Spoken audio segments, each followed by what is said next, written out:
Good morning, students. Now, today we can learn about the tangents to the circle.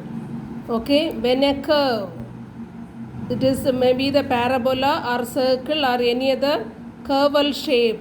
Okay, and a line is in a plane. If the curve and the line is in the same plane, what are the conditions how to take? You see, first case, the circle and the line are not touching. Okay, you see here, the straight line PQ does not touch. So there have no common point. Okay, since the circle and line are not touching, there have no common point. So there have no point of intersection. Okay, that's only written so that there is no common point between the straight line and circle. Thus, no point of intersection of a line and circle, which is the point of intersection is no point, so it is 0. Number of point of intersection is 0. Okay, next one, the circle touch to the straight line in only one point, not touching, not intersecting, just touching and passing. Okay, so we can say if the line PQ touches the circle at a common point A, in any point you can draw the line here, through this way you can draw. Okay, so the line PQ is called the tangent to the circle. This PQ is the tangent. So there's how many points of intersection? Only one. Okay, the circle intersect this line with this only one point. So we can say the number of points of intersection of a line and the circle is 1. Okay, so if you get only one point of intersection, that line is called tangent. Okay, if you get only one point of intersection, that line is called tangent. That point very important. Next, case 3, the line is intersecting the circle. Okay, it is intersecting at 2 points. So here we can say this line name is secant. Secant means if you draw a circle and just you draw the line like this, you can say the name of this line is chord. But this chord is extended, that the name of that line is secant. Okay, now how many points of intersection? 2 points of intersection. Okay, so when the line is not touching, the point of intersection is 0. If the line is the tangent of the circle, then the point of intersection is 1. If the line is the secant of the circle, then the point of intersection is 2. Okay, now next we can see the note. It is the relation between the secant and tangent. Secant and chord. The line segment AB inscribed in the circle. Okay, it is inside the circle, is called the chord of the circle. That's only explained first. It is the chord of the circle. Thus, a chord is the subsection of a secant. Okay, it is a subsection. It is the part of the secant. The secant is the extended line. But here we have the end points A and B. Okay, chord have the end points A and B, but the secant have no end points. It is a part of the secant. Okay, now how can we define the tangent? You see, if a line touches the given circle at only one point, then it is called tangent to the circle. Okay, if a line touches the given circle at only one point, then it is called tangent to the circle. That only we learn in the second case. If the point of intersection is 1, that line is called tangent. Okay, if a line touches the given circle at only one point, then it is called tangent to the circle. Okay, now I explain with one well-known example. You see the diagram. Can you identify? It is a cycle. It is touching the road. Okay, this line is the road. So how many points? This is one circle. It touches only one point on the road. This is another circle, also touches only one point. Anyway, this line is the tangent of this wheel. Okay, that is the road is the tangent of the wheel.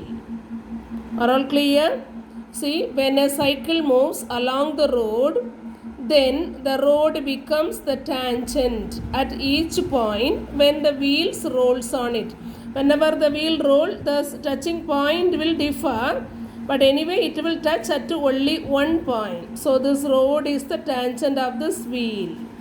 Okay, next we can see the results.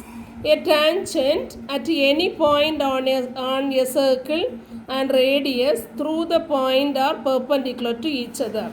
This idea we used in the practical geometry also. Whenever we draw a tangent, through that point we can draw the radius also. Okay, so the radius and the tangent are perpendicular. Are all clear? The radius and the tangent are perpendicular. That is the first result. Okay, what is the second result? So under the second one, three results are there. No tangent can be drawn from an interior point of the circle. Okay, when the point is passing, if the line is in the inside, like a chord, like a secant, okay, using that no tangent we can draw. Tangent means just it touch and pass, only one point. Okay, but here this line is touching in 2 points. That means intersecting the circle at 2 points. So no tangents can be drawn. Okay. Next, only one tangent can be drawn at any point on a circle. So on a circle, if you choose only one point, through that only one tangent you can draw. Through this point you cannot draw another tangent like this or this. Okay, if you draw like that, it will be the chord or secant only. So through one point, we can draw only one tangent to the circle. Next, third one, two tangents can be drawn from any exterior point of the circle. If you are choosing the point outside, through that we can draw 2 points in both directions. Okay, so two tangents we can draw from that external point, but only on the point only one tangent we can draw. Okay, so this idea also you learn it. This all will help to do the 1 mark questions. Okay, next we can learn the third result. The lengths of two tangents drawn from an exterior point to a circle are equal. Here, like this external point we choose. Okay, through the from this external point we drawn two tangents. In our question, in the point they given the lengths of two tangents are equal. So this PA length is equal to PB length. Okay, that also we done in the practical geometry third model. That is the question. We need to find the tangent value, tangent length. By verification also we checked that. Can you remember that? Yeah, that's only given here. The lengths of two tangents drawn from the exterior point, okay, to a circle are equal. That means this PA equal to PB.